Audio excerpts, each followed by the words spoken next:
नमस्कार, आपके साथ मैं हूं गौरव अग्रवाल। वक्त हो चुका है देश के number 1 prime time show super prime time का। आज लंबे अरसे बाद सोनिया गांधी सार्वजनिक मंच पर दिखी। मौका कांग्रेस की महारैली का था।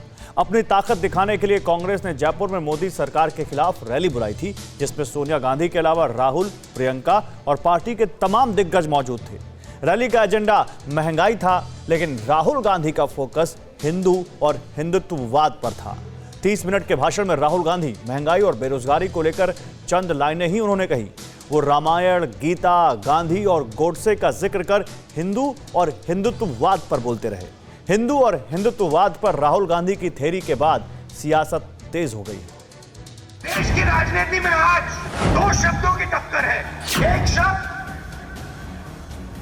हिंदू, दूसरा शब्द हिंदुत्ववादी।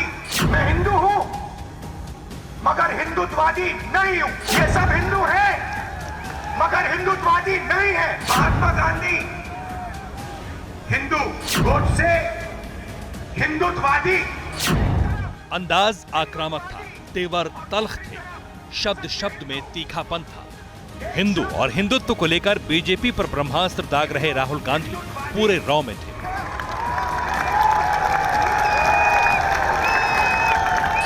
कांग्रेस नेता को सुनने के लिए जबरदस्त भीड़ जुटी थी। हाथ छाप मार्का पताका लहरा रही थी और भरे मंच से कांग्रेस के नेता दहाड़ रहे थे। हिंदू और हिंदुत्ववादी के बीच में कुछ यूं लकीर खींचकर सत्ताधारी बीजेपी की जड़ पर चोट कर रहे थे। मैं हिंदू हूं मगर हिंदुत्ववादी नहीं हूं। ये सब हिंदू हैं मगर हिंदुत्ववादी नहीं है।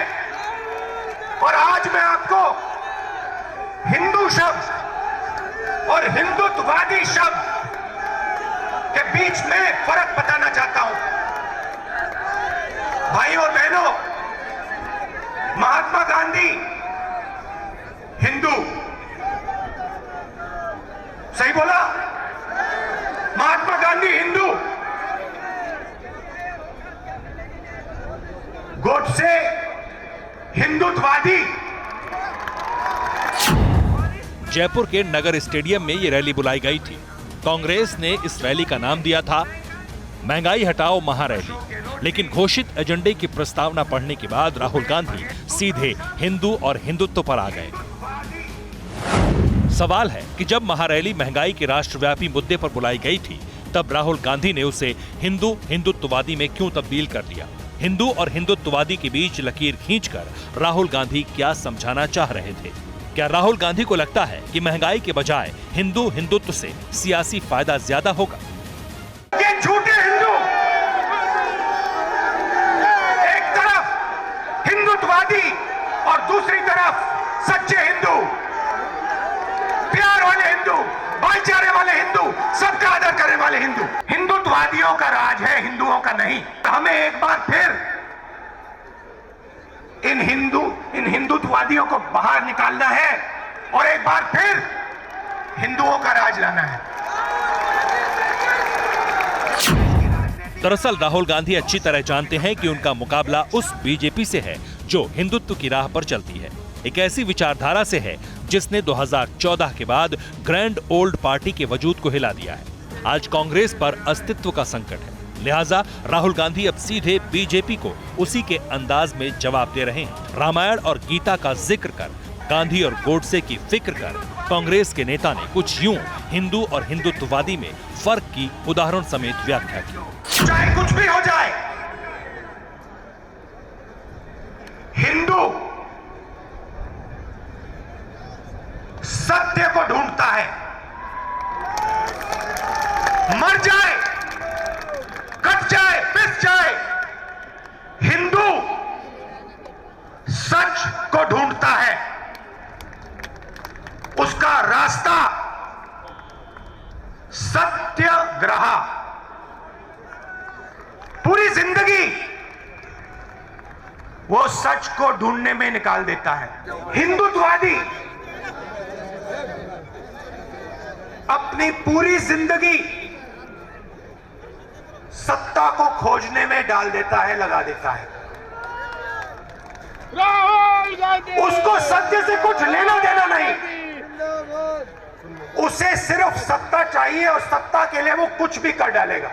उसका रास्ता सत्याग्रह नहीं, उसका रास्ता सत्याग्रह है। अपने 30 मिनट के भाषण में राहुल ने सिर्फ 3 बार महंगाई का जिक्र किया, सिर्फ 2 बार बेरोजगारी का। बाकी शुरू के 18 मिनट तक धारा प्रवाह हिंदू और हिंदुत्ववादी की विवेचना करते रहे। बाकी के हिस्से में भी किसान, कानून, आंदोलन, पूंजीपति की विवेचना करते हुए फिर से हिंदू और हिंदुत्व पर लौट आए। हालांकि उन्होंने बीच में कांग्रेस और बीजेपी की राज की तुलना कर 1 मिनट में महंगाई को कुछ यूं समझाकर मोदी सरकार पर प्रहार किया। गैस सिलेंडर 2014 में 414 रुपए, 221 900 रुपए, 117% बढ़ोतरी। पेट्रोल 70 रुपए, आज 100 रुपए। डीजल 60 रुपए, आज 90 रुपए। चीनी 30 रुपए, आज 50 रुपए। घी 350 रुपए लीटर, आज 650 रुपए लीटर।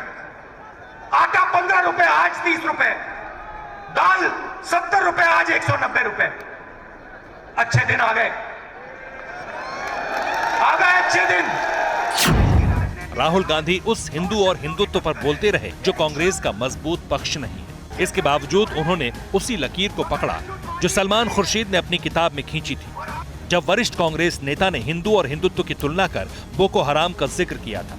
तब भी राहुल गांधी ने उनका बचाव किया था। अब खुद राहुल गांधी हिंदू और हिंदुत्व को लेकर बीजेपी की विचारधारा पर वार कर रहे हैं। हालांकि बीजेपी ने भी तुरंत पलटवार किया। राहुल गांधी के नाम बदलने से ये सत्य तो नहीं हट जाएगा ना कि वो उनके दादाजी फिरोज खान जी हैं। ये सत्य तो नहीं मिट जाएगा।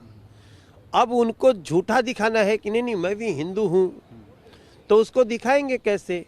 उसको ऐसे ही दिखाएंगे। राहुल गांधी को इतनी भी समझ नहीं है, इतनी भी समझ नहीं है कि वो अपना गोत्र अपने पिता के नाना के साथ जोड़कर बताएं या अपने दादा के साथ। हिंदू हमेशा अपना गोत्र दादा के साथ जोड़कर बताता है। उन्हें बताना चाहिए कि उनका गोत्र क्या है, उनका कुल क्या है।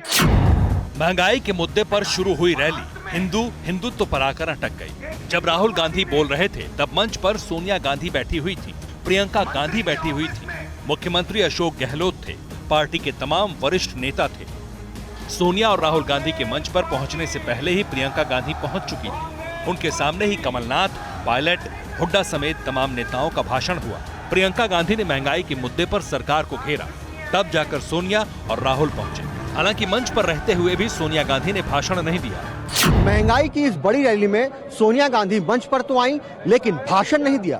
कांग्रेसियों के लिए सोनिया का संकेत सीधा सा है कि वो अब मार्गदर्शक मंडल में है और कांग्रेस राहुल के हवाले। और राहुल ने वहीं सीधे हिंदुत्व और हिंदू के बीच लंबी लाइन खींचकर मोदी को चुनौती देने की नई तैयारी कर ली है। अब सवाल ये है कि राहुल गांधी सियासत की इस गर्म रेत को मुट्ठी में थाम पाएंगे। ये रैली ऐसे वक्त में हुई जबकि 2024 में कांग्रेस के लिए ममता बनर्जी चैलेंज बनकर खड़ी हो रही हैं। शरद पवार जैसे यूपीए के सहयोगियों पर दीदी की नजर है। प्रशांत किशोर सरीखे रणनीतिकार सवाल खड़े कर रहे हैं। कांग्रेस नेता लगातार छिटक रहे हैं। ऐसे में अपनी ताकत दिखाने के लिए कांग्रेस ने विशाल रैली का आयोजन किया था। लेकिन आगे का सवाल ये भी है कि ये रैली राजस्थान में ही क्यों की गई, जबकि चुनाव उत्तर प्रदेश और पंजाब में भी सत्ता में वापसी कांग्रेस के लिए चुनौती है। असल में रैली दिल्ली में होनी थी, लेकिन इजाजत नहीं मिली। राजस्थान का बॉर्डर यूपी और पंजाब दोनों से जुड़ता है, इसलिए चुनावी हिसाब से ये मुफीद है। और राजस्थान में कांग्रेस सरकार होने की वजह से बाकी दिक्कतें भी नहीं थी।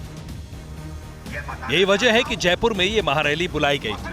पेगासस और अगस्ता से इतर उस महंगाई को मुद्दा बनाया गया जो सीधे तौर पर आम लोगों को कनेक्ट करता है। लेकिन जिस तरह महंगाई की महारैली हिंदू और हिंदुत्ववादी के बीच फंस गई, उससे सवाल उठता है क्या इसका फायदा कांग्रेस को आने वाले चुनाव में मिलेगा, वो भी तब जबकि जिस हिंदू और हिंदुत्व को लेकर राहुल गांधी प्रहार कर रहे हैं वही केसरिया पार्टी की सबसे बड़ी ताकत है। यूपी के चुनावी मैदान में खड़े बीजेपी अध्यक्ष ने वंशवाद के जरिए राहुल पर इटावा से पलटवार किया। सारी पार्टियां वंशवाद के साथ जुड़ी हैं, वोट बैंक के आधार पर काम कर रही हैं, जातिवाद के आधार पर काम कर रही हैं, धर्म को धर्म से बात करके काम कर रही हैं। ऊपर से उठाओ, जम्मू कश्मीर से चलो, एक एक पार्टी वंशवाद से ऊपर से नीचे तक डूबी हुई है। वंशवाद जिस तरह कांग्रेस को चुभता है, उसी तरह हिंदुत्ववाद भी हाथ छाप पार्टी का आधार नहीं है। इसके बावजूद जिस तरह राहुल गांधी ने जयपुर में इस पर व्याख्यान दिया, उससे साफ है कि अभी हिंदू और हिंदुत्व पर बात होगी, दोनों के बीच महीन अंतर की बात होगी। अब लोग हिंदू और हिंदुत्ववाद के अंतर को कितना समझ पाते हैं, कौन राहुल गांधी को समझ पाता है, इसके लिए थोड़ा इंतजार कीजिए, क्योंकि आने वाले समय में 5 राज्यों में चुनाव होने हैं, वहां इसका जिक्र जरूर होगा। कुमार विक्रांत सिंह, जयपुर, TV9 भारतवर्ष। कोरोना धर्म नहीं देखता, जात नहीं देखता, अमीर गरीब ऊंच नीच नहीं देखता। कोरोना सिर्फ मौका देखता है, लेकिन आप उसे मौका मत दीजिए।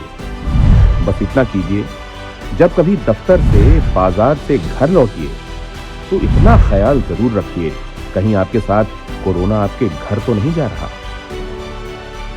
भूलिए मत, कोरोना अभी जिंदा है।